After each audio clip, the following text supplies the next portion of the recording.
Boa madrugada, bom dia para quem está lá no Acre, lá no Amazonas. Agora a gente vai fazer uma pequena revisão do livro Patriarcas e Profetas, capítulo 22. Para quem quer acompanhar na Bíblia, seriam os 4 primeiros livros de Êxodo, porque a gente vai contar a história de Moisés, ok? E como é que a gente pode dar introdução a essa grande história de Moisés? Que o Senhor bendiga na leitura da sua palavra. No livro Patriarcas e Profetas, capítulo 22, ele nos diz logo uma continuação do que aconteceu na história de Jacó. Jacó e seus filhos, eles desceram até o Egito, e lá no Egito eles começaram a fazer morada. Que diz até no finalzinho de Gênesis, o Jacó e seus 70 almas fizeram morada lá no Egito. Por que isso? Por causa que na terra onde Jacó habitava junto com seus filhos, houve uma grande fome. Se não me engano, foram 7 anos de fome. E por causa desses 7 anos, eles ficaram lá no Egito para conseguir mantimento. Ok? Nesse tempo também teve José, que era o governador do Egito, o segundo comando no Egito, onde eles foram abençoados por Deus, uma providência divina. Mas o que acontece? Eles começaram a se agregar lá no Egito, eles não conseguiam mais sair. Foi tanto que eles fizeram morada naquele local. Mesmo os hebreus, que eram conhecido povo de Deus, eles não se misturando com o Egito, eles começaram a habitar naquele local. Só que não era o local definitivo que Deus queria dar a eles. Porque desde Abraão, Deus disse que eu vou dar uma terra para vocês. E essa terra seria Canaã. E não o Egito. O Egito era apenas como se fosse um cativeiro para eles. Que até é dado como um dos primeiros cativeiros que os hebreus tiveram na Bíblia. Por exemplo, comparando com o da Babilônia. Mas aqui no caso do cativeiro do Egito, eles foram deliberadamente. Eles escolheram por causa da fome e lá ficaram. Mas não deixa de ser um cativeiro. Os hebreus, como eu disse, eles não se misturavam com egípcios, porque eles tinham costumes totalmente diferentes, tanto na religião, quanto na comida, quanto na fala, nos costumes. E isso meio que incomodava os egípcios, porque os hebreus, como diz lá no primeiro capítulo de Êxodo, eles aumentavam muito rápido. Claro, era uma bênção de Deus para incomodar os egípcios. Eles aumentavam muito rápido de número e eram também muito diligentes nos seus trabalhos. Ou seja, eles estavam prosperando, e isso incomodou os egípcios, principalmente Faraó. Faraó, ele foi instigado por Satanás, certo? No seu coração duro, que era de Faraó, a querer se livrar dos israelitas, dos hebreus. Por que isso? Ele via nos hebreus um grande potencial para ser seu inimigo. Como os amonitas, como os sírios, eles tinham um grande potencial para ser seus inimigos ou se aliar aos inimigos. No seu caso, seria um inimigo dentro da sua própria nação, destruindo por dentro. E os hebreus eles tinham potencial realmente para isso. Foi tanto que o faraó, instigado por Satanás, ele perseguiu os hebreus dentro da sua própria nação. Só que o faraó ele sabia, ele não era burro. Ele sabia que não poderia basicamente chegar lá nos hebreus e mandar destruir todo aquele povo. Segregação, destruir todo aquele povo. Por quê? Primeiro, porque ele perderia força de mão trabalhística, né? Ele perderia seus escravos, podemos dizer assim. E segundo, ele cairia muito mal na visão das pessoas, mesmo ele sendo faraó. Mas, as primeiras medidas que ele fez, colocou as pessoas, os hebreus, em trabalhos forçados, análogos à escravidão. Trabalhos forçados que oprimiu tanto os hebreus que tempos depois eles clamaram tanto a Deus que Deus ouviu eles. Mas aqui no começo, eles foram colocados em trabalhos forçados análogos à escravidão. E vendo que, mesmo naquele trabalho forçado, análogo à escravidão, o número dos hebreus continuava aumentando por causa da mão de Deus aqui no meio, ele tomou uma medida mais drástica ainda. Qual foi? Matar os bebês do sexo masculino. Por que justamente o bebê do sexo masculino? Porque não poderia ser o do feminino, porque ele poderia ser qualquer bebê dos hebreus. Por quê? Vamos lá. Novamente, Satanás ele estava instigando o faraó a matar o libertador dos hebreus. Ele sabia que o libertador viria dos hebreus masculinos, viria de um hebreu masculino. Okay? Ele já sabia o inimigo. E ele queria matar todos os homens antes de nascer. Poderia matar, por exemplo, o Messias daquela época, que seria Moisés. E ele sabia disso. E ele fez 2 medidas. A primeira, ele mandou as parteiras egípcias matarem os bebês. Só que como essas parteiras, elas eram fiéis assim ao nascimento, né? Eles não queriam matar, como também a grande vitalidade das hebreias, que elas tinham um filho muito rápido. Ocasionou que essa primeira medida não deu certo. E já na segunda tentativa do faraó, de chegar por Satanás, foi qualquer um que visse um bebê hebreu poderia matar. Isso é uma coisa assim terrível, porque uma coisa assim, se a gente vê nos olhos de hoje, ou até nos olhos da época, a gente vê, caraca, como é que pode o homem ter um maligno desse jeito? Mas é isso, né? O coração humano instigado por Satanás, ele faz grandes e terríveis atos. E a gente entra na segunda parte daqui, que é o filho no tempo certo. Assim, passaram anos e anos dos hebreus em trabalhos forçados, em momentos difíceis lá no Egito. E Deus poderia basicamente mandar a qualquer minuto um hebreu, um filho hebreu, para libertar aquele povo. Mas por que só nesse tempo certo? Só porque só nesse tempo? Porque, né, são os planos de Deus, que a gente dificilmente a gente vai entender com nossa mente limitada. Deus estava esperando dois levitas conceberem um filho, que era Arão e Joquebede. E eles eram pais de Moisés. Interessante é saber que eles já tiveram dois outros filhos, que eram Arão e Miriam. Mas esses dois eles não tinham sido escolhidos como salvadores de Israel, libertadores de Israel, mas sim um que ainda iria nascer, que era Moisés. Moisés diz na Bíblia, lá em Êxodo capítulo 1, se não me engano, que ele era um jovem muito formoso desde o nascimento. Como assim formoso? Ele geralmente não chorava muito, ele era bonito, claro, também era formoso e também era inteligente. Ou seja, características boas para um grande líder de Israel. A gente vai lá para frente. Moisés ele foi escolhido até os 3 meses por sua mãe. Só que, por providência de Deus também, não foi mais possível escondê-lo pela sua mãe. Portanto, ela colocou esse menino no Nilo, no cesto, no rio Nilo, e os anjos, e também a sua irmã Miriam, eles vigiaram esse cesto com uma criança lá dentro, uma criança que não chorava, uma criança que era quieta, ser conduzida até uma certa pessoa providencial, que foi a filha de Faraó. É, foi uma coisa assim, muito assim, providência de Deus. Por quê? Porque no Rio Nilo a gente sabe que existem animais, por exemplo, um deles é o crocodilo, né? E também a criança, como a gente viu aqui de Moisés, ele era formoso, formoso como assim, ele, como eu já disse, ele não chorava muito, mas nesse momento ele chorou. Ele chorou tanto compulsivamente que a filha de Faraó se compadeceu dele. E logo percebeu, esse menino é um hebreu. Okay? E outra coisa que a gente também pode tirar de conclusão dessa primeira parte da história de Moisés é a mãe dele, Joquebede. Porque aqui, em momento nenhum, a gente vê o pai presente, que é Arão. A gente vê a grande fé e a grande obediência a Deus que teve a sua mãe, chamada Joquebede. Okay? A Joquebede, quando ela teve todo aquele caso, né, do bebê dela, Moisés, ser encontrado pela filha de Faraó, a Miriam conversou com a filha de Faraó, que era gostava muito desse bebê, e aí acabou que a Joquebede, que era a própria mãe do menino, ela começou a cuidar do menino como se fosse um babá. Por quê? Joquebede, durante todo esse tempo, antes de novamente entregar Moisés para a filha de Faraó, ela foi ensinando sobre Moisés, sobre Deus vivo. E esse aqui foi um momento crucial na vida de Moisés.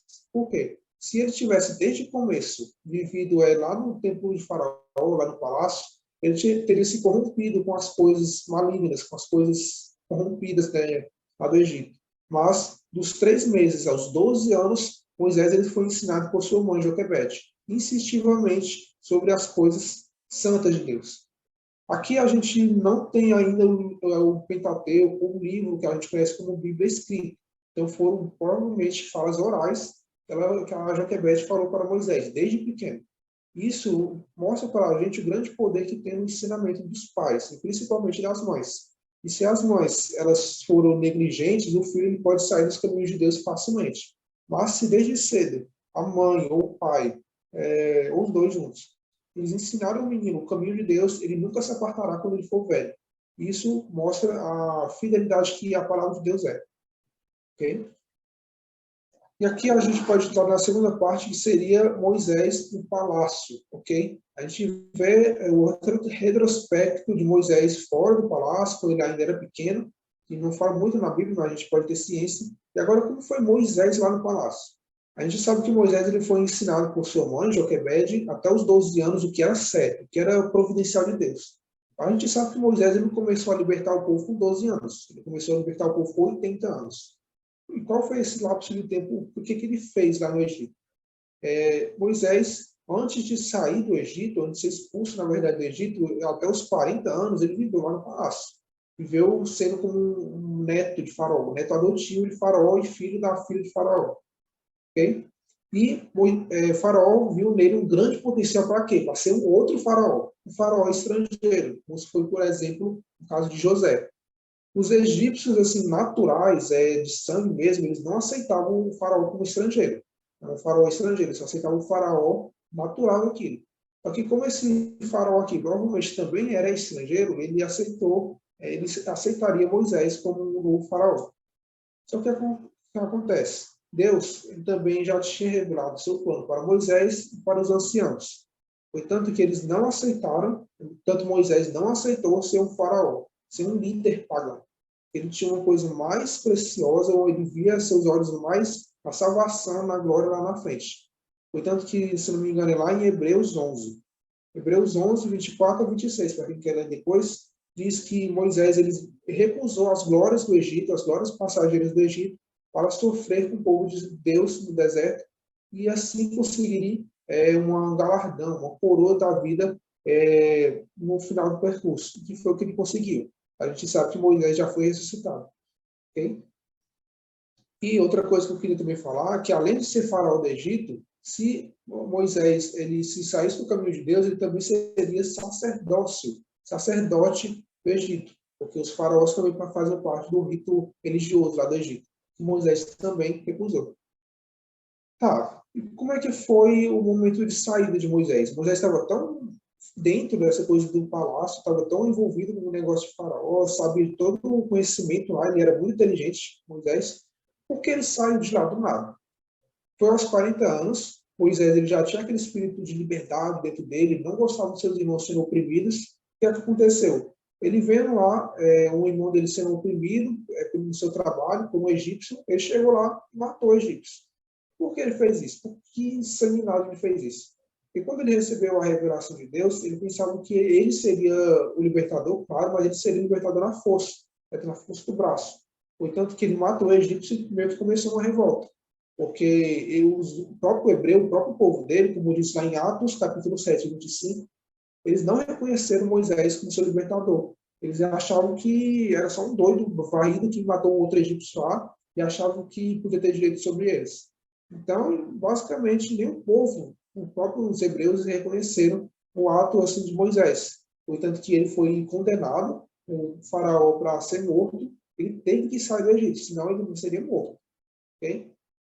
E nessa fuga do Egito, podemos entender que foi um deserto para Moisés. Tanto o deserto que a gente tem na nossa vida, como vários personagens aqui na Bíblia. Tiveram também desertos na sua vida, foi no caso de Abraão, que teve 25 anos de deserto para ser preparado para ter um filho da promessa. Jacó também, onde lutou no seu deserto com Deus, lá em Peniel.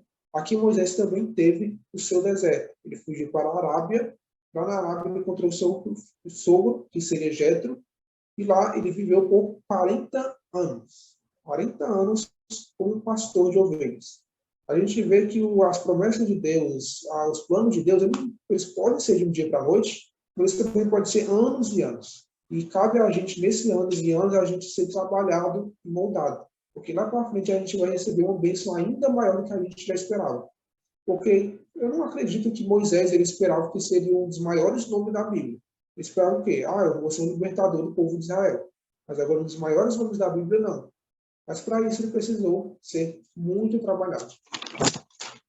E outros pontos que a gente pode tirar aqui seria o desapego do Egito. Como assim o desapego? Eu posso dizer que Moisés ele foi ensinado por sua mãe, suas práticas dos costumes dos hebreus, mas a gente também não pode negar que ele foi muito influenciado lá na corte do Egito. Porque, claro, ele estava se desenvolvendo e aprendendo coisas ruins lá no Egito. E ele precisou ser reescrito por Deus. Quantas vezes a gente também precisa ser reescrito por Deus? A gente aqui é peregrino aqui nessa terra. A gente é apenas uma vida passageira, eu sou. ok? Então, se a gente se acostumar com este mundo, a gente vai parecer com este mundo. A gente vai se parecer com este mundo, com práticas, com falas, com costumes. Isso acaba com que a gente vai se distanciando do céu e tirando a nossa característica de raça eleita, né, como diz na Bíblia. E Moisés, ele estava nessa mesma condição, por isso que ele foi preciso reescrito, retrabalhado por Deus. E como é que ele foi reescrito? Cuidando de ovelhas. E isso foi um grande papel dele, grande preparação por Deus, porque cuidando de ovelhas, aquele bicho teimoso que fica fugindo da direção toda hora, ele poderia também trabalhar os corações duros das pessoas, dos hebreus, que ele iria pastorear. Foi neste momento também que ele escreveu o livro de Gênesis, que ele sabe que foi Moisés que escreveu o livro de Gênesis, ele escreveu nesse deserto, uns 40 anos, e também foi nesse momento que Deus ele preparou Moisés para receber o seu chamado. Por quê? Porque naquele momento todos os inimigos de Moisés eles tinham morrido depois dos 40 anos, tanto o faraó que estava perseguindo quanto o pessoal da corte. O filho do faraó tinha tomado também o trono, mas depois tinha sido usurpado, enfim. Enfim, ou seja, todos os inimigos durante esses 40 anos que Deus deu para Moisés tinham tudo desaparecido. Foi neste momento que Deus ele ouviu o clamor dos israelitas e chamou Moisés. Através de quê? De uma coisa totalmente inimaginável. Seria a sarça pegando fogo. Uma árvore pegando fogo assim do nada e não se consumia. Aí Moisés chegou lá, meu Deus, que diabo é isso daí? Aí é uma sarça pegando fogo e uma voz chamando lá de dentro. Uma voz chamando lá de dentro. Aí, será que eu tô doido? Aquele café que eu bebi hoje mais cedo estava estranho. Mas era Deus te chamando ali dentro. Naquele lugar era santo. E Moisés, mesmo passando grandes tempos no Egito, ele mostrou uma grande reverência a Deus. Ele, quando chegou lá, ele tirou as suas sandálias e prostrou diante de Deus, não queria nem olhar para a sarça, porque sabia que aquele era o próprio Deus, a glória de Deus. E quantas pessoas hoje, infelizmente, elas não têm essa reverência a Deus? Porque elas estão na igreja, elas vão para projetos missionários, mas não tem aquele coração doado a Deus. Ok? A gente pode ver grande, infelizmente, apego às coisas materiais do mundo e a gente ignora a grandiosidade da glória de Deus. E até os serafins não ousam olhar para o seu rosto. E agora, entrando basicamente nas últimas partes, como é que Moisés chegaria até o povo de Israel, assim, do nada, depois de 40 anos, falar, eu vou ser libertador de vocês. Porque muitos daqueles povos ali, os anciões, que ouviram a palavra de Deus, que ouviram a promessa de Deus, provavelmente já tinham morrido, daqui a 40 anos, que é um que na Bíblia significa uma geração, por exemplo. Como é que ele chamaria aquele povo? Quando ele chegaria para o povo, ele primeiro chegaria aos anciões, porque era o povo mais letrado, mais sabe mais das promessas, e falaria: o eu sou me enviou. Eu sou o que sou. Essa frase, o eu sou, é evidenciando o grande Deus, o Jeová. Seria dos judeus, que também é o nosso Deus. Essa seria uma forma assim, definitiva que sim, Deus ele era com Moisés e enviou um libertador para eles. Finalmente, Moisés ele já estava pronto. Só que, claro, sempre quando Deus levanta uma bênção, sempre quando ele levanta um libertador para a gente, sempre o mundo vai se levantar contra. Sempre vai se levantar. Isso é impossível não acontecer. Foi no caso que o novo faraó que tinha se levantado, ele tinha igualmente o coração duro, igual o outro faraó. Na verdade, esse era mais duro ainda, porque esse aqui provavelmente era totalmente egípcio. Ou seja, ele não aceitaria liberar seus escravos, quer dizer, Deus. E Deus ele sabia disso, que o faraó ele tinha um coração duro e que Deus, para a providência e a ajuda de Moisés, mandaria as suas maravilhas, que seriam as 10 pragas, que Deus chama de maravilha na Bíblia. E depois dessas 10 maravilhas, sim, agora o faraó liberaria o povo. Mas não apenas liberaria o seu povo, como também o povo ele deveria levar os bens que eles ganharam, mesmo que os egípcios ganharam injustamente dos hebreus, levaria tudo, levaria ouro, prata, investimentos. A Bíblia conta que foi tanto esses bens que ele levava do Egito que eles enriqueceram lá no deserto. Eles tinham vários monumentos de ouro, de roupas finas, enfim. Enfim, tá. Agora o Moisés ele foi enviado, ele foi dito as suas instruções para ir até o povo, mas Moisés, a gente sabe que a sua característica, a sua personalidade era de melancólica. O que ser uma pessoa melancólica? Uma pessoa que era muito segura, certo? Que até eu sou às vezes. Uma pessoa que é muito insegura precisa de uma prova factível para a pessoa permanecer no caminho de Deus. E qual foram essas duas provas que Deus mandou para Moisés, que a gente até conhece? A primeira foi o cajado, a vara dele, que virou uma cobra, uma serpente, que até Moisés ficou com medo, só que aquilo ali era apenas uma transformação dada por Deus. A segunda foi a mão ficando leprosa. Deus ele mandou a Moisés botar a mão no peito e quando tirar, estava cheio de leprosos, branco como a neve. Depois ele colocou novamente a mão no peito e estava normal. Isso mostra que Deus ele pode criar tudo do nada, certo? Deus, ele lá em Hebreus, ele criou tudo do nada apenas pela sua palavra. E também Deus ele pode dar cura e permitir que doenças ocorram no nosso corpo. Que mostra que Deus é o Deus da cura, certo?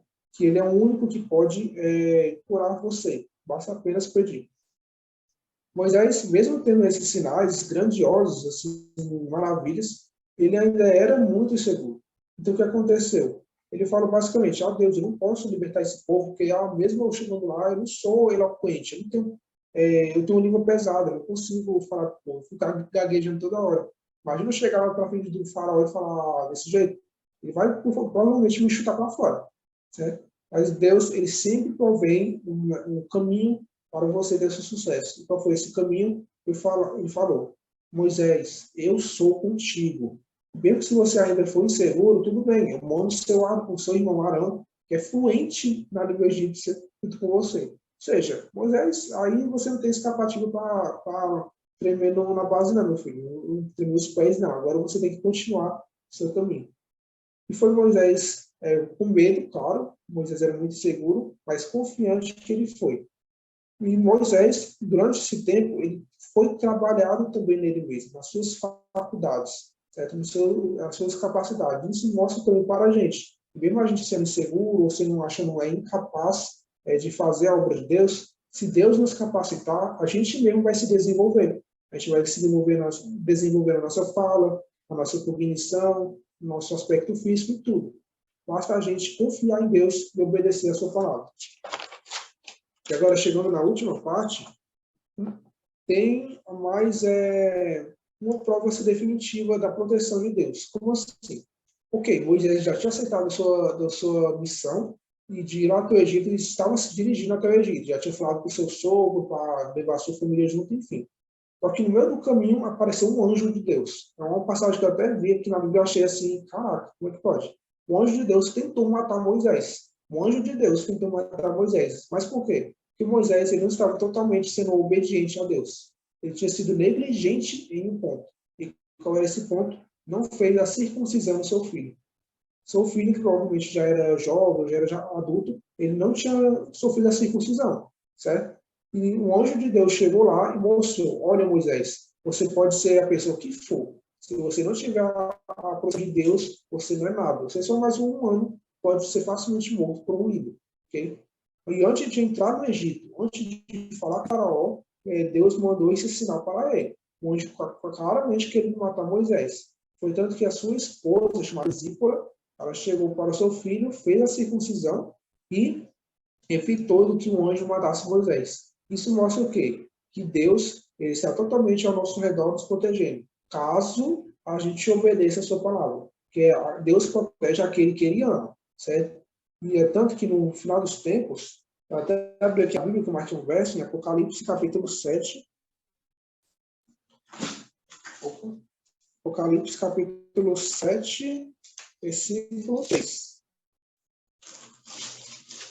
Apocalipse capítulo 7, versículo 3, ele fala o seguinte, dizendo, não magnifiqueis nem a terra, nem o mar, nem as árvores, até selarmos na fronte os servos do nosso Deus. Basicamente, aqui, isso aqui é uma ordem do próprio Deus para os seus santos anjos de que não ferissem as coisas propriedade dos seus santos, dos seus justos, até eles selar os eleitos, até eles estarem protegidos. Isso aqui é um contexto de quê? Da grande ira de Deus. O cálice da ira de Deus que será derramado lá no fim dos tempos, que a gente já está vivendo. Então, lá um pouquinho mais na frente, um pouco daqui a uns anos, Deus ele vai derramar essa ira e apenas aqueles que foram obedientes a Deus, seguros a Deus, serão protegidos.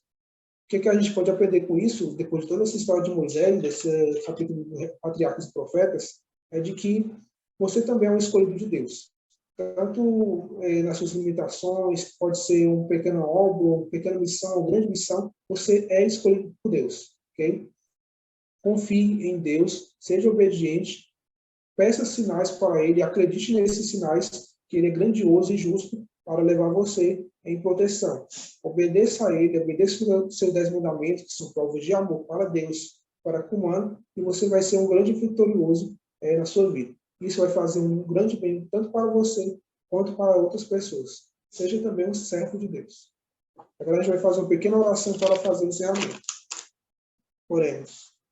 Senhor meu Deus, meu Pai, muito obrigado, Senhor Deus, por essa palavra que o Senhor me deu aqui, Senhor Deus, nessa madrugada. Muito obrigado, Senhor Deus, também por os anfitriões dessa sala, Senhor Deus, a Joana e o Dilene, por ter me dado também outra oportunidade, Senhor Deus. Que abençoe muito a vida deles, Senhor Deus, que ele seja grandioso na tua obra. Por favor, Senhor Deus, a cada um que está ouvindo aqui, ou que ouvirá essa palavra, por favor, também seja com eles e suas famílias, tanto no seu trabalho, também na sua casa, Senhor Deus, na rua, Senhor, protege, Senhor Deus, que são santos anjos. E também mostre, Senhor Deus, a tua palavra para nós, 10 mandamentos, onde a gente está errando, para que a gente possa também, Senhor Deus, ser obediente e também fazer tudo de novo, para que a gente possa ser santo, Senhor Deus, perante teu nome. Porque a gente tem que ser santo, porque o Senhor é santo. Por favor, Senhor Deus, esteja conosco neste dia, nessa terça-feira que está correndo.